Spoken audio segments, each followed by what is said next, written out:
Hello everyone, today we're going to be talking about ovarian torsion. Ovarian torsion is caused by venous and lymphatic obstruction that may progress to edema and tissue ischemia. This ischemia causes peritoneal irritation, and if it's bad enough, it can actually cause necrosis of the ovary, which may lead to peritonitis. History and physical exam findings are tough because there's no pathognomonic sign or symptom, so it's easy to confuse this with other problems.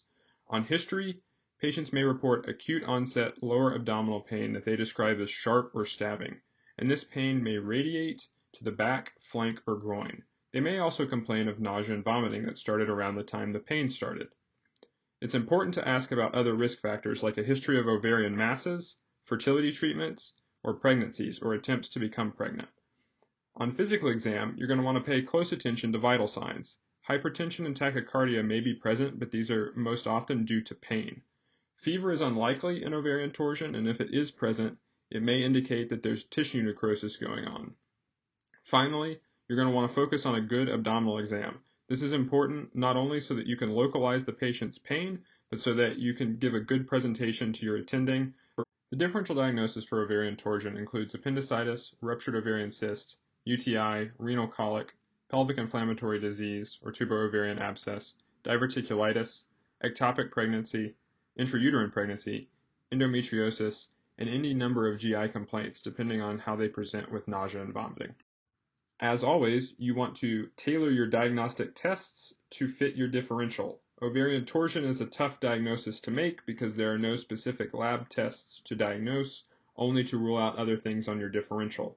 You'll want to get a beta HCG, a UA, a CBC, maybe STI testing depending on their presentation, and depending on their age and other risk factors, maybe a troponin. Along with the troponin, you're going to want to get an EKG if that's your line of thinking because you'll want to thoroughly rule out an MI in these patients. For imaging, we can start with point-of-care ultrasound. We can use this to assess for free fluid in the abdomen and intrauterine pregnancy. Next, we'll want to progress to transvaginal ultrasound. Classically, on transvaginal ultrasound, we'll see heterogeneous echo texture in the stroma and peripheral follicles in the ovaries. The ovaries might also be enlarged and in strange anatomical positions because this is a risk factor for torsion. Finally, it's likely that you'll see decreased or absent venous flow in the affected ovary. It's often described as whirlpool sign, indicating twisted vessels. Here we see an example of an ovarian transvaginal ultrasound.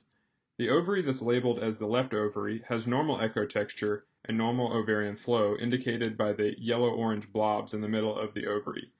The ovary that's labeled as the right ovary has the heterogeneous echo texture that we were talking about earlier and no indications of venous flow on Doppler ultrasound. After establishing a diagnosis of ovarian torsion on transvaginal ultrasound, you should consult OB. You're going to want to do this early because this is essentially a surgical consult because these patients need diagnostic surgery with surgical detorsion of the affected ovary. Make these patients MPO because they have surgery coming up. Also consider giving IV fluids if there's no contraindications to getting volume resuscitation because these patients may have had nausea or vomiting for several hours. So 1 to 2 liters of lactated ringers is not a bad option. Finally, provide symptomatic support. These patients are in a lot of pain, so you want to give morphine or other narcotics 5 to 10 milligrams every 4 hours. For nausea and vomiting, give Zofran 4 milligrams dissolvable.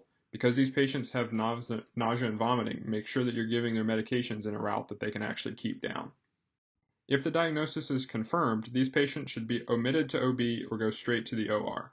If pain resolves but cysts are present and no other diagnosis is made, they should be admitted for observation for at least 24 hours. If another diagnosis is made and cysts are present, they need close follow-up with OB and also strict return precautions. If they start having severe pelvic pain, persistent vomiting, or anything like that, they need to come back immediately. Practice pearls and fast facts for ovarian torsion. You should always consider GU problems when building a differential for abdominal pain. Don't limit your differential to just GI problems. Consider every system that's in the abdomen. Ovarian torsion can occur at any age.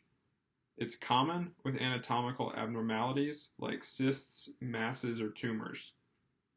Torsion can occur with normal anatomy as well. This is especially common in peds. Finally, ultrasound demonstrating flow does not rule out torsion. Reduced flow can also cause the symptoms associated with torsion.